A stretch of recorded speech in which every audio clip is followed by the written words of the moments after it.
We're diving deep into this whole Caitlin Clark situation. She's decided to play in EuroLeague Women, and it's causing quite a stir. We've got a bunch of articles here, and wow, there's a lot to unpack here.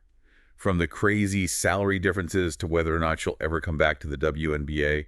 You ready for this? What's really fascinating to me is how this one move is bringing all these big issues to the forefront in women's basketball. We're talking about pay gaps, international competition, Yeah. and how much power a star player actually has to change the game.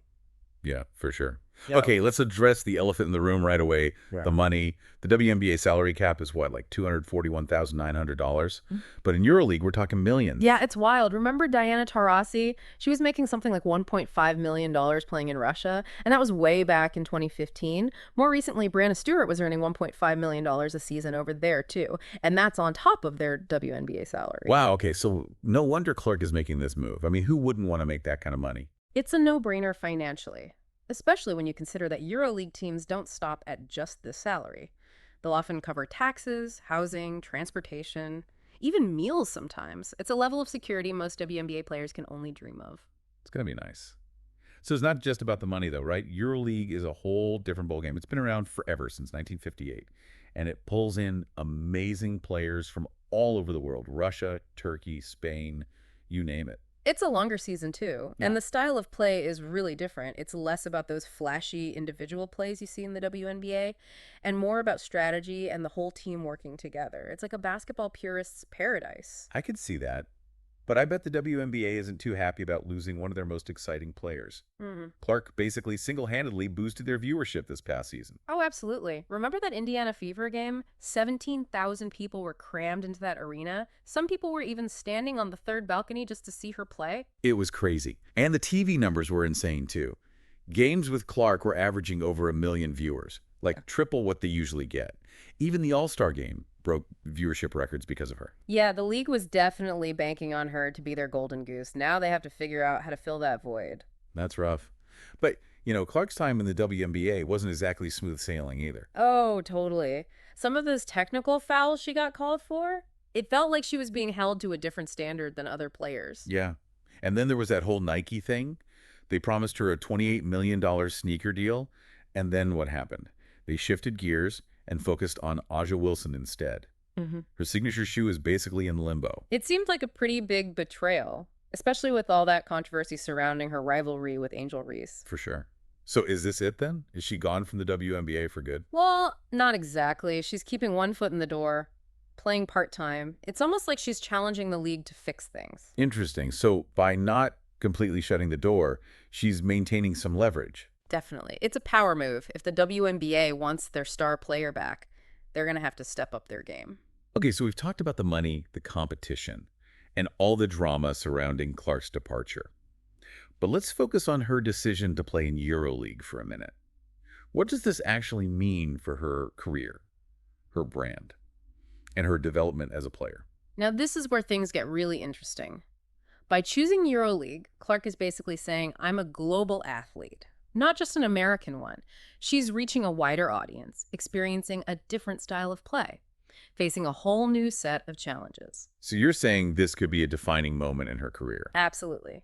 EuroLeague is where some of the best players in the world go to prove themselves. If she can make it there, it'll take her to a whole new level and solidify her legacy as one of the greats. Makes sense. And what about her brand? Oh, it's huge for that too. Playing in Europe opens her up to new markets, new sponsors, a whole new level of international recognition. She's not just a basketball player anymore. She's becoming a global icon. It's a smart move all around, both professionally and financially. And it's bold. She's stepping outside her comfort zone, taking on new challenges, betting on herself, basically. That's what makes this whole thing so compelling. We're seeing a young athlete at a crossroads, making decisions that could change the course of her entire career, and maybe even reshape the world of women's basketball. It's a story about ambition, about challenging the status quo, and about going after your dreams on your own terms. And it's a story that's just getting started. We'll be back in a minute with part 2 of our deep dive. We'll be taking a closer look at how the WNBA is reacting to all of this and what this might mean for the future of the league. Can't wait. So welcome back to our deep dive into Caitlin Clark and her decision to play in EuroLeague Women.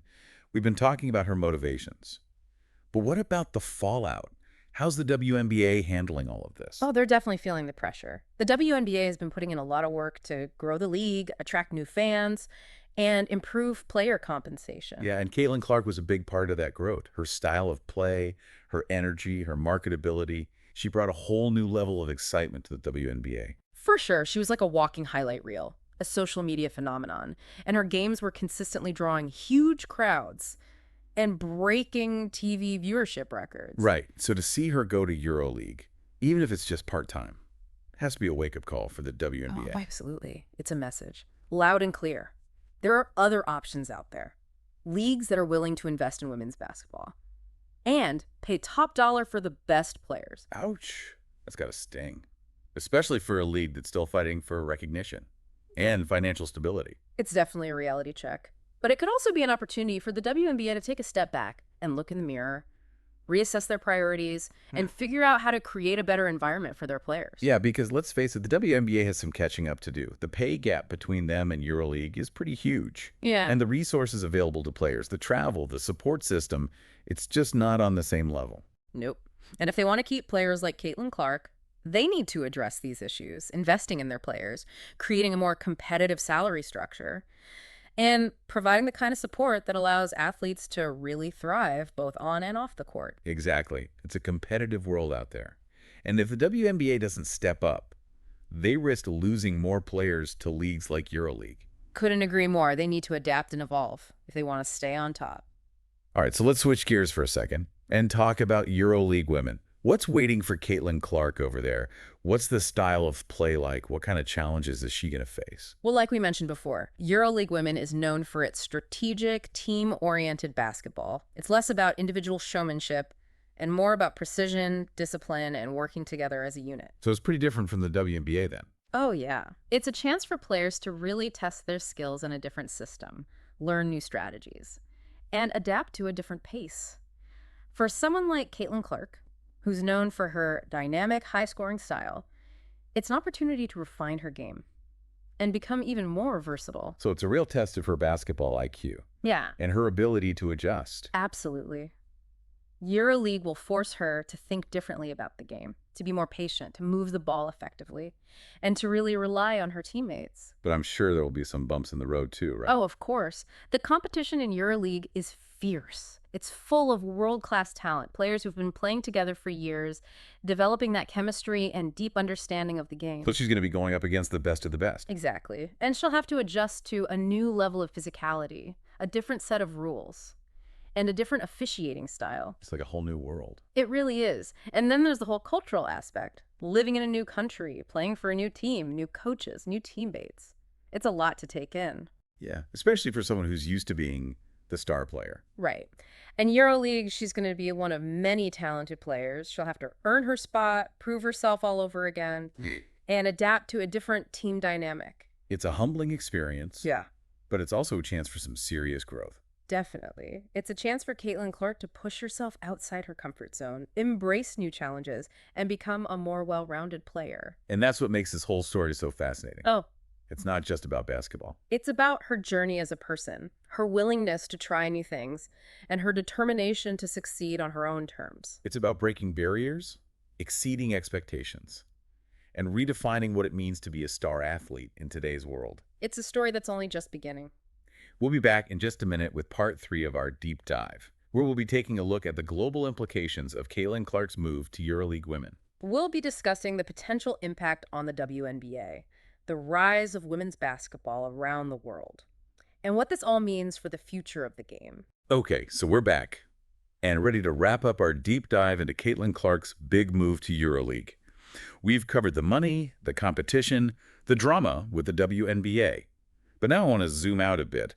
What does this move mean for women's basketball on a global scale? Yeah, that's the big question, isn't it? This is bigger than just one player switching teams. Caitlin Clark is a symbol, and her move could completely change the way women's basketball works around the world. So you're saying this could have implications beyond just her career? Oh, absolutely. Right now, everyone sees the WNBA as the top league for women's basketball. But what if that changes? What if EuroLeague starts offering better salaries, longer seasons, and the chance to become a global star? You think EuroLeague could actually become more prestigious than the WNBA? It's not impossible. We've seen it happen in other sports. Look at soccer. The biggest stars play in the European leagues. That's where the money is. That's where the world is watching. True. And those European soccer teams have the most dedicated fans.